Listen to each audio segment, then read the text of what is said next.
Welcome to Books Podcast. Join us for quick, insightful book reviews and summaries that inspire and inform. Don't forget to subscribe and never miss an episode. All right, get ready for a deep dive because today we're exploring Fourth Wing by Rebecca Yarros. One of you awesome listeners actually suggested we check it out, so thank you for that. Now, this book is a whirlwind of dragons, romance, and political intrigue, and trust me, it delivers on all fronts. What's really cool about Fourth Wing is how it takes these classic fantasy elements and flips them on their head. You've got your chosen one right. But instead of being all gung-ho about destiny and saving the world, our main character, Violet Sorrengail, would rather curl up with a good book than face any kind of danger. I love that. She's a total bookworm, not some fearless warrior princess. It makes her instantly relatable, especially for anyone who's ever felt out of place or pressured to conform. Absolutely. And she's thrust into this brutal training academy called the Riders Quadrant, which is basically like boot camp for dragon riders. Yeah. And to make things even more intense, Violet's mom is the general in charge of the whole operation. Talk about pressure. Yeah. No kidding. So before we get too deep into the plot, can you give us a little more context about the world of Navarre? What's at stake here, and why are dragon riders so important? All right, so picture this. Navarre is a kingdom constantly at war with these monstrous creatures called the Venin. They're like giant venomous wyverns, basically the stuff of nightmares. Yeah. The only way to combat them is with dragons, and that's where the riders come in. They form these incredible bonds with the dragons, almost like a mind meld, allowing them to fight as one. Oh. And these dragons aren't just beasts. They have distinct personalities, intelligences, even a sense of humor, which makes their relationships with the riders that much more fascinating. Okay, that's super cool. It makes the stakes so much higher. So Violet is basically thrown into this pressure cooker of a training academy surrounded by these elite warriors. Right. And expected to become a dragon rider despite having zero interest in it. What's that experience like for her? Well, the Bosyath War College, where the Riders Quadrant is held, is no walk in the park. It's a harsh environment designed to weed out the weak. Think of it like a super competitive internship where your life is literally on the line every single day. Oh, wow. And Violet, who's more comfortable with scrolls than swords, is definitely the underdog. Oof, that sounds intense. And I'm guessing her relationship with her mom, the general, doesn't exactly make things easier? Not really. It adds this whole other layer of tension to the story. On one hand, Violet wants to prove herself to her mother, who's basically a legend in Navarre, but on the other hand, she resents being forced into this life she never wanted. It's a dynamic a lot of listeners can probably relate to, right? That push and pull between familial expectations and personal aspirations. For sure. And I'm dying to know more about the dragons themselves. You mentioned they have personalities. What are they like? Okay, so the dragons are truly magnificent creatures. They have these shimmering scales, powerful wings that can block out the sun. And they can breathe fire, of course. But what sets them apart is their intelligence. They choose their riders, forming this deep, almost telepathic bond that's unlike anything else. And each dragon has its own unique personality. Some are playful and mischievous, others are stoic and proud, but they're all fiercely loyal to their riders. Wow. So it's not just about learning to ride a dragon, it's about earning their trust and respect. That adds a whole new dimension to the story. But I have to ask, where does the romance fit into all of this? Well, that's where Xaden Riorson comes in. Ah, yes, the brooding, mysterious dragon rider. Give us the scoop. He's the best of the best, a total legend at the War College, and of course, he's also Violet's love interest. But it's not your typical love-at-first-sight scenario. They actually start off as rivals, almost enemies, which makes the relationship that much more intriguing. It's that classic enemies to lovers trope. Okay. And I am here for it. But I'm guessing there's more to Xaden than meets the eye. Oh, absolutely. He's got this dark past, a rebellious streak, and a whole lot of secrets. And his connection to Violet is intense, full of sparks and undeniable chemistry. So we've got Violet, the reluctant hero, thrown into this high-stakes world of dragon riders. Yeah. A demanding mother who's also the general, and this mysterious, brooding love interest who happens to be the best dragon rider around. Sounds like a recipe for some serious drama. It definitely keeps you on the edge of your seat. But Fourth Wing isn't just about action and romance. It also explores some deeper themes like resilience, trust, and the burden of responsibility. Okay, I'm intrigued. Tell me more about that. Well, think about Violet's situation. She's essentially forced into a life she never wanted, constantly facing danger, and surrounded by people who doubt her abilities. But instead of giving up, she digs deep and finds this inner strength she never knew she had. It's inspiring, right? Like we all have those moments where we feel overwhelmed or underestimated. But Violet shows us that we're capable of so much more than we think if we just push ourselves and refuse to give up. Exactly. Her transformation isn't just about physical strength, it's about mental and emotional resilience, too.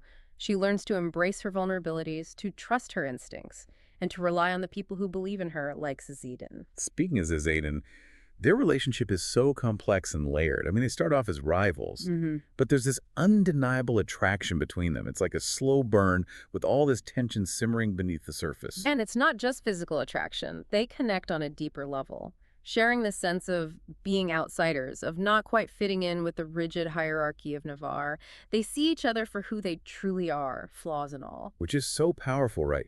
To find someone who accepts you completely, who sees your potential even when you doubt yourself.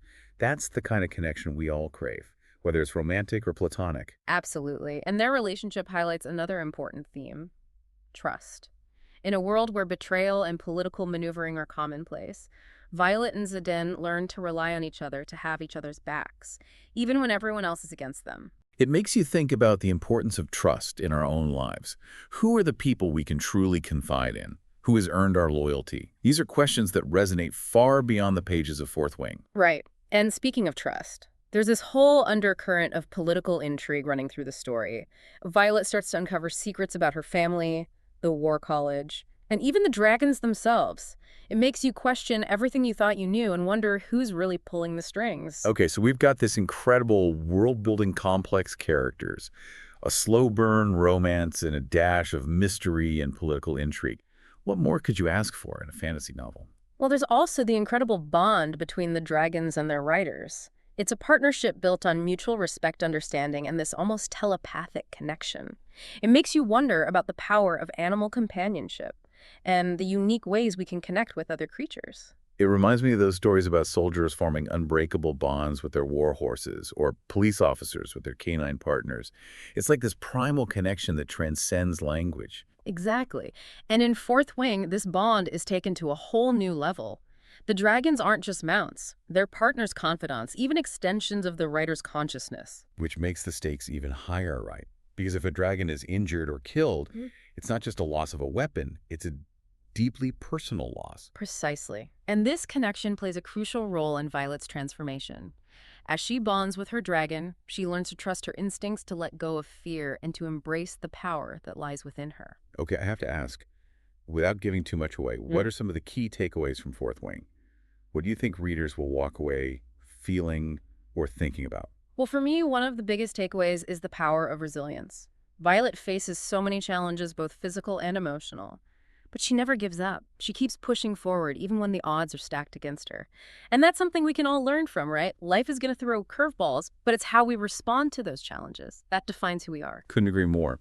And I think another big takeaway is the importance of human connection, of finding those people who believe in you, who support you, and who make you feel like you belong. Absolutely. Whether it's romantic love, familial bonds, or close friendships, those connections are what make life worth living. And Fourth Wing beautifully illustrates the transformative power of these relationships.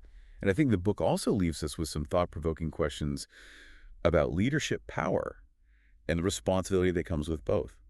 Violet's mom, the general, is this incredibly strong and capable leader, but she's also flawed and driven by a deep sense of duty that sometimes clouds her judgment. That's an interesting point. The book doesn't shy away from exploring the complexities of leadership. It shows us that even the most well-intentioned leaders can make mistakes, and that true leadership requires not only strength and vision, but also empathy and the willingness to listen. It also makes you think about the systems of power in our own world. Who are the people in positions of authority? What are their motivations? And how do those systems impact our lives? Right. And how do we navigate those systems, especially when they feel unfair or oppressive? These are questions that Violet grapples with throughout the story, and they're questions that resonate with all of us in some way. It's like Fourth Wing is holding up a mirror to our own world, in a way forcing us to confront those uncomfortable truths about power and responsibility. And it does so while still being a captivating and entertaining read. Yarros has this amazing ability to weave together complex themes with heart-pounding action and a truly swoon-worthy romance. Right, I was completely hooked from the first page. And those twists and turns. Just when you think you know what's going to happen, Yarros throws a curveball and leaves you gasping for breath. It's that perfect balance of predictability and surprise that keeps you turning the pages. You get invested in the characters and their relationships, but you're also constantly on the edge of your seat, wondering what's going to happen next. And speaking of wanting more, did you know that Fourth Wing is actually just the first book in a series? Yes, and let me tell you that ending. Talk about a cliffhanger.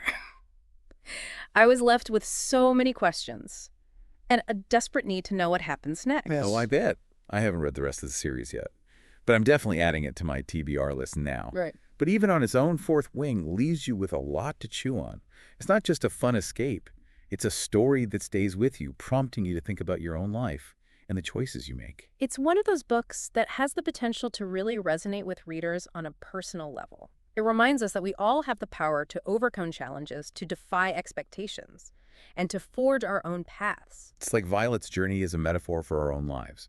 We all face obstacles and setbacks, but it's how we choose to respond that determines our ultimate success. And sometimes, like Violet, we need to find the courage to step outside of our comfort zones, to embrace the unknown, and to trust that we have the strength to overcome whatever comes our way.